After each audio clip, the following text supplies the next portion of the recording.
بادشاہ وقت نے اپنے وزیر سے پوچھا، یہ میرے نوکر مجھ سے زیادہ خوش کیسے رہتے ہیں جبکہ ان کے پاس کچھ نہیں اور میرے پاس کسی چیز کی کمی نہیں؟ وزیر نے کہا، بادشاہ سلامت، آپ نے کسی خادم پر قانون نمبر 99 کا استعمال کر کے دیکھیے۔ بادشاہ نے وزیر سے پوچھا، اچھا یہ قانون نمبر 99 کیا ہوتا؟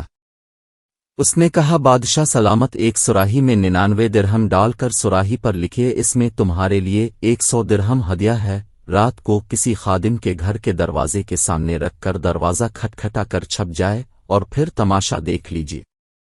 بادشاہ سلامت نے جیسے وزیر نے سمجھایا تھا ویسے کیا۔ بادشاہ نے ایک سراہی میں 99 درہم ڈالے اور اس پر لکھ دیا، یہ 100 درہم تمہارے لیے ہدیہ ہے۔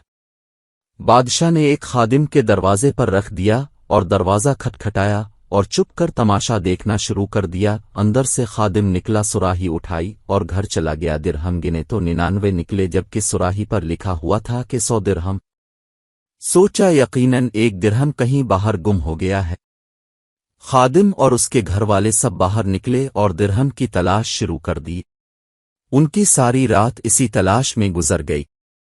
خادم کا غصہ دیکھنے کے قابل تھا، کچھ رات صبر اور باقی کی رات بک بک میں گزار دی۔ خادم نے اپنی بیوی بچوں کو سست بھی کہا کیونکہ وہ درہم تلاش کرنے میں ناکام رہے تھے۔ دوسرے دن یہ ملازم محل میں کام کرنے کے لیے گیا تو اس کا مزاج مقدل، آنکھوں سے چکراتے، کام سے جنجلاہٹ، شکل پر افسودگی تھی۔ بادشاہ سمجھ گیا کہ 99 کا قانون کیا ہوا کرتا ہے۔ لوگ ان 99 نعمتوں کو بھول جاتے ہیں جو اللہ تبارک و تعالیٰ نے انہیں عطا فرمائی ہوتی ہے اور ساری زندگی اس ایک نعمت کے حصول میں سرگرداں رہا کر گزر دیتے ہیں جو انہیں ملی نہیں ہوتی، اور یہ والی نعمت بھی اللہ کی کسی حکمت کی وجہ سے رکی ہوئی ہوتی ہے جسے عطا کر دینا اللہ کے لیے بڑا کام نہیں ہوا کرتا۔ میرے عزیزو، لوگ اپنی ایک نعمت کے لیے سرگرداں رہ کر اپنے پاس موجود 99 نعمتوں کے لذتوں سے محروم ہوتے ہیں۔ اپنی 99 نعمتوں پر اللہ تبارک و تعالیٰ کا احسان مانیں اور ان سے مستفید ہے کر شکر ادا کیجیے۔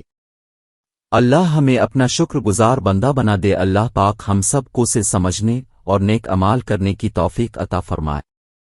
آمین یا رب العالمین۔